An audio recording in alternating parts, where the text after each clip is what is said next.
Je vais utiliser mon téléphone comme micro pour cette séquence parce que je suis pas vraiment sûr de comment on va rendre le micro de l'appareil parce qu'il y a vraiment énormément de vent, donc j'aimerais bien que l'audio soit à peu près correct. Mais en tout cas aujourd'hui je voulais venir dans ce parc, comme ça c'est un décor un petit peu plus sympathique que juste être dans ma chambre.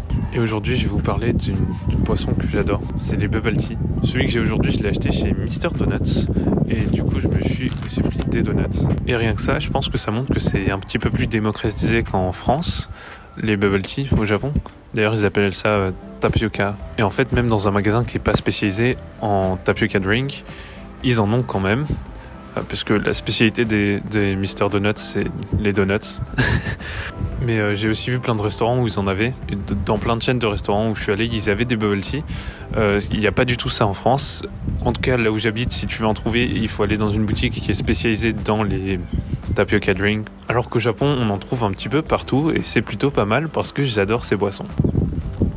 Ce que j'ai pris, c'est vraiment la boisson de base, c'est du lait avec du sucre brun, puis du coup les petites boules de tapioca. Je trouve que c'est le meilleur, mais en fait il y a énormément de bubble tea différents. Et par exemple la dernière fois j'ai pris un bubble tea goût avocat banane, qui était plutôt pas mal d'ailleurs.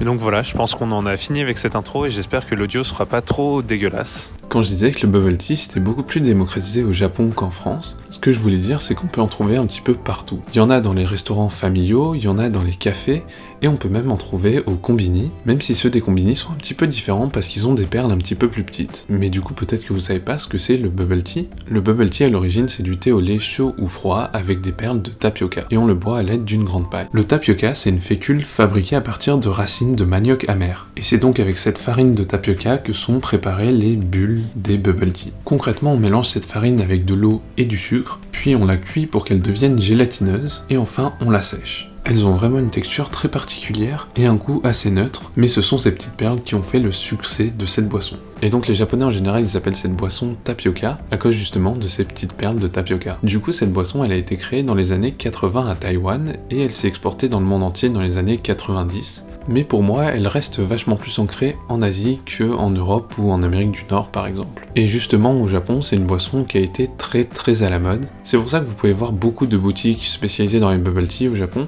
mais aussi que dans les cafés normaux ou même dans les restaurants, ce soit proposé comme une boisson, puisque cette boisson elle a beaucoup de succès au Japon. Et justement cette boisson elle était populaire principalement chez les étudiants et chez les jeunes, alors que c'est une boisson que je trouve personnellement plutôt chère. C'est moins cher au Japon qu'en France. Au Japon la grande taille elle coûte dans les 500 ou 600 yens, et dans mes souvenirs c'est un petit peu plus cher en France. Ça reste quand même une boisson que je trouve pas très abordable. Mais par contre je peux comprendre son succès parce que moi aussi j'aime beaucoup cette boisson, et puis ça a un petit peu évolué depuis le bubble tea traditionnel. Maintenant il y a les bubble tea au matcha, il y a les milkshake bubble tea, il y a les cafés latte bubble tea, donc vous avez énormément d'autres goûts que le bubble tea classique. Et je trouve que ce qui fait la particularité de cette boisson c'est que elle a aussi de la texture avec les petites billes, et la manière de la boire avec cette grande paille est plutôt marrante, et je trouve qu'en général ça a très bon goût même quand ça fait des mélanges un petit peu bizarres comme avocat et banane. En tout cas le bubble tea c'est super, un petit peu comme cette vidéo, alors lâchez un pouce bleu, abonnez-vous, et puis moi je vous retrouverai la prochaine fois.